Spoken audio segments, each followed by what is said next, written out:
In a quiet coastal town, where the wind carried the scent of salt and the sound of gulls, there lived a young fisherman named Elias.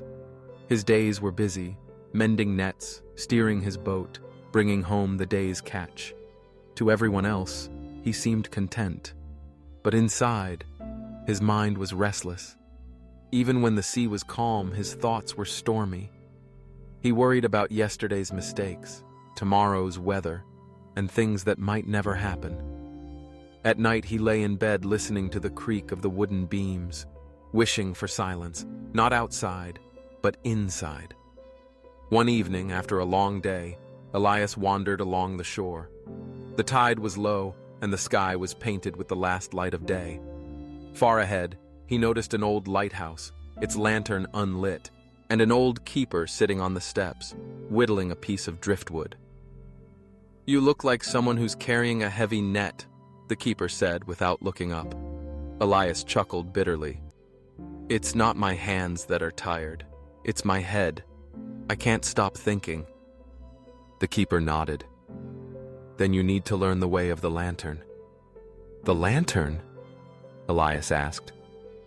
The old man stood and led him up the winding steps to the top of the lighthouse.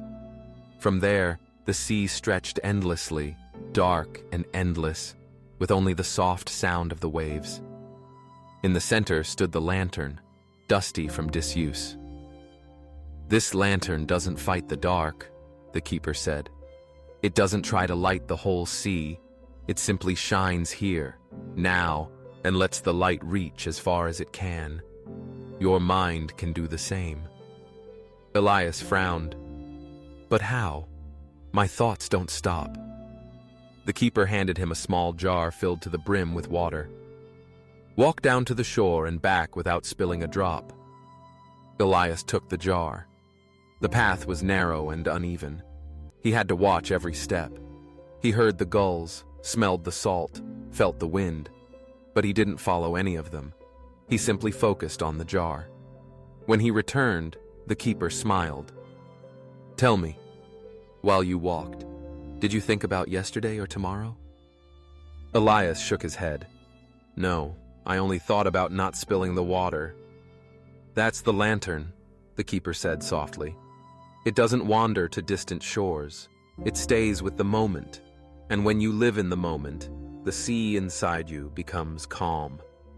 For the first time in a long while, Elias felt still.